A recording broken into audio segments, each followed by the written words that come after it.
Hello students, welcome to the class of measurement and control.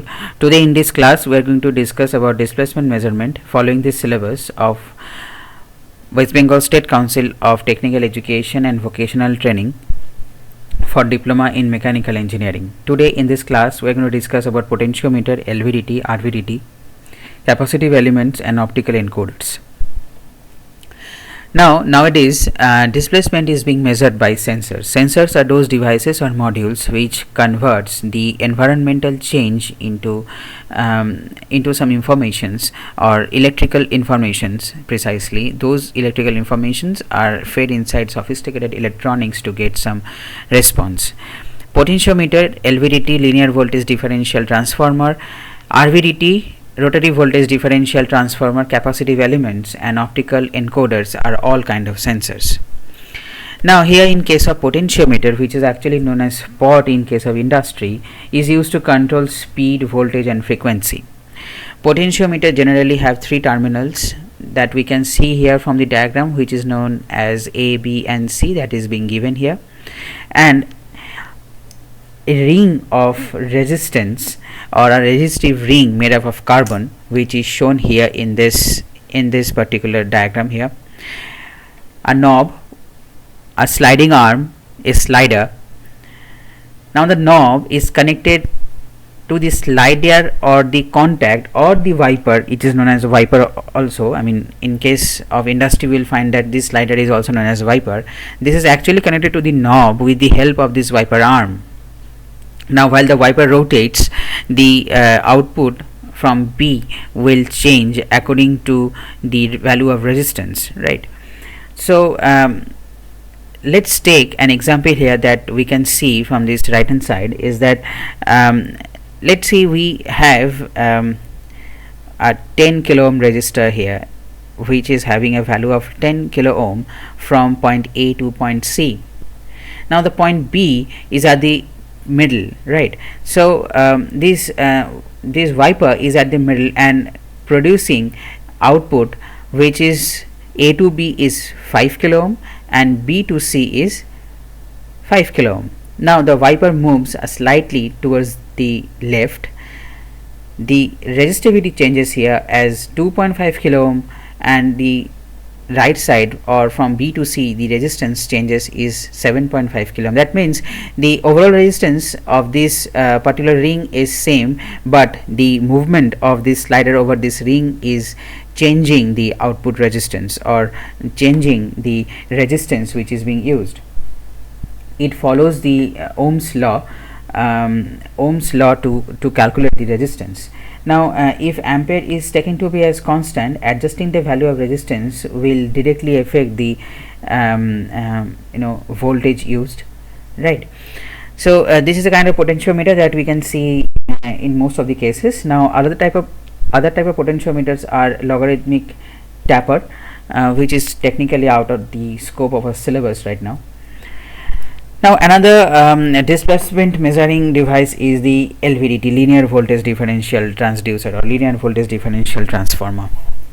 Now linear voltage differential transformer is a passive transducer which measures the displacement, and the construction of this LVDT is somewhat like it is a hollow metal cylinder with a shaft or a push rod in within it, which moves to and fro freely, and is attached to a magnetically conducting element or magnetically conductive core, to be precise. And the hollow cylinder is having a primary coil wrapped around it at the middle, okay, and two secondary coils are wrapped around the cylinder at equidistant from the primary coil. That we can see here that two secondary coils are here and a single primary coil. This primary coil will induce magnetic field within this core, and in this core will again induce magnetic field to the secondary coil, right? Now how it acts or in the field or how it operates is that while the plunger or this arm or the this core moves to and fro, slight movement of this core will induce magnetic field to these secondary coils. Now these secondary coils, we can see that they are connected in series, okay. Now what is happening while the primary coil is being energized with constant amplitude AC source, or known as primary excitation. The secondary coil will do not have any kind of magnetic field induced on them, because this core initially is at the rest position, or is initially at the center position. Now what happens if the core moves any way, towards or opposite way, the core will induce a magnetic field in the secondary coil, and thus those coil will produce differential voltage. Okay, and the phase of the voltage is determined whether the core is moving to, or core is moving backward, I mean towards, or forward or backward. Whether the core is moving forward or backward, that will give the phase of the voltage. This kind of LVDT generally produce AC output, and to measure these kind of AC output, we need some data acquisition system, and sometimes they produce 5 volt DC, 4 to 20 milliamps, or we can also design LVDT in such a way that we need a particular output to put some particular data acquisition system at the end. So we can make that. I mean, we can customize LVDTs as our requirement. Now similarly, in like LVDT, we do have a similar transducer known as RVDT. It is generally used in aircrafts, basically in the throttle control of the aircraft. Now what does RVDT and how does RVDT work is that it is similar principle like LVDT.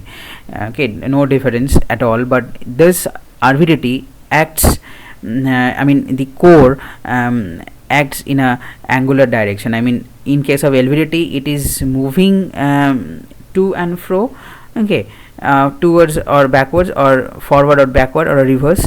Now here in case of RVDT, it moves clockwise or anti-clockwise, right? So in case of RVDT, we can see the core is having a shaft at the middle. Okay, the core is at the initial position, thus no induction of magnetic field from the core to the secondary coil is there. Now primary coil is being energized like in our LVDT. The core is energized with a magnetic field also. Now as the core moves clockwise or anti-clockwise, the secondary coils start producing differential voltage, and that differential voltage is being captured by data acquisition system, and is being measured to produce desired output.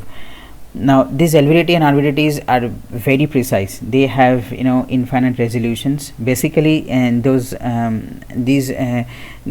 sensors have infinite resolutions, and the external electronics control the resolution, and is being limited by the external electronics only. Now on this second part, on the fourth part, we are going to study the capacitive displacement sensor. What is capacitive displacement sensor? Now capacitive displacement is basically working on the principle of capacitance, right? Now what does capacitance means? Two plate having a dielectric material in between will store some charge, right? So this is actually a capacitor. Now what is happening in case of a capacitive displacement sensor? These are basically variable capacitors. Okay, these are variable capacitors in practical environment only I am talking about. Now they can measure both static and dynamic changes. Now what is happening, let us take an example of a microphone. What is happening in case of a microphone is that if it is a capacitive type microphone, capacitive sensor having a capacitive sensor within it, now what is happening, a microphone always have a diaphragm on it, right? That diaphragm moves while it is being induced by some external sound pressure. Now the diaphragm moving and having a fixed plate inside it, that fixed plate and the diaphragm is acting like two different plates of a capacitor and having some dielectric material in between. Now let's see the diagram here. This is a static plate, okay, and the diaphragm is here, and this is the dielectric element. Okay, now while the sound force is induced on this practical practically this diaphragm, and this diaphragm is moving to and fro like this. Okay, it will just try to vibrate. Okay, and this vibration will change the dielectric constant, because area changes while it is moving, and also the voltage or the energy inside the capacitor changes, and capacitance is governed by the formula C equals to epsilon 0 epsilon r A by D, and thus we can get the capacitance out of it, as it is a this static plate is static, basically it doesn't move. Okay, so the result measured with the help of a AC bridge, and the output is fed inside again the microcontroller or the sophisticated electronics to get a output. That microphone will give rise to some specified voice and or some specified noise, to be precise, that is being recorded. Not noise. In case of electronics, we cannot say noise. These are the signals which are useful signals. Basically, noise are not useful signal. Don't have any use in case of recordings or in case of electronics, because they tends to produce some kind of interference with the useful signals. Now capacitive microphone is very precise in nature. You can see from the construction itself, because they don't have any kind of spring, something like that, so that no mechanical device is there. Okay, it is very much precise and produce output with high resolution, and they have high clarity basically. Now the displacement sensor is the optical sensor. Okay, these are the encoders basically. Now what does encoder means? Encoder, actually we can find it on on sophisticated BLDC motors. Okay, BLDC motors we can find in the market or in the industry, and they have coded disc, like this kind of discs which are placed between some light source and photo sensors. Okay, now these discs are basically coded with some information. Now how are they coded? They are there are slots that are engraved inside, engraved on the disc in such a way that light will flow through the open end of the slot, and while there will be no slot, there will be no light, and that will be recorded as one single bit of data. Okay, now in case of incremental encoder, and here on the right hand side we can see that the slots are of equal size, and this encoder is actually kind of counted. Okay, they actually count the amount of rotation they are having here. Okay, in the practical environment, and these are the electronic boards. They store the data and give the output. In case of absolute sensor, what is happening in absolute sensor? The coded disk is having some kind of information which are precise to the position of the rotor, or to the position of the disk itself, because absolute sensor do have advantage over incremental sensor, as absolute sensor, absolute encoder have a particular data at a particular place on the disk. Okay, so if something happens to an electric motor, let's say if an electric motor is running at a very high speed, or for an application that require very precise movement, and we have to remember the movement of the electric motor, then in those cases absolute sensors are used. But in case of displacement measurement, where we don't need to remember the position of the rotor, or do not need to memorize the position of the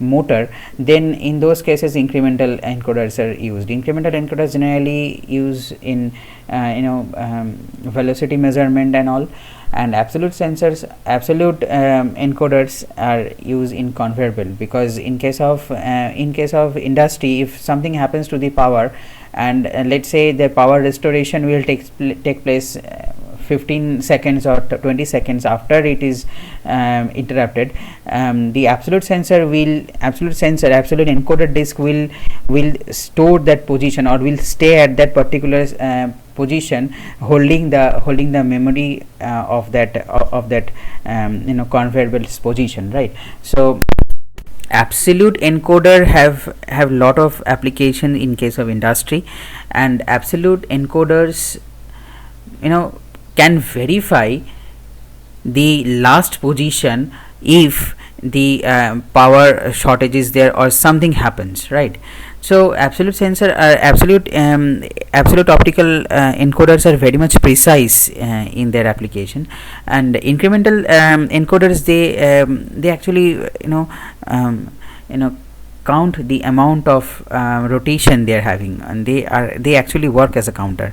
Now optical, why it is known as optical, we can understand that, and we have LED array, or we have light source on one side of the encoding disk, and having a photo sensor or a photo detector on the other side, and this is producing a light emitting device, and this is this is a photo detector that detects the amount of light is being induced on that. And in this way, the optical encoder encodes the data, or the counts the amount of rotation they are having. So thank you very much. Please go through the video carefully, and if you find any difficulty, contact me or comment. Thank you.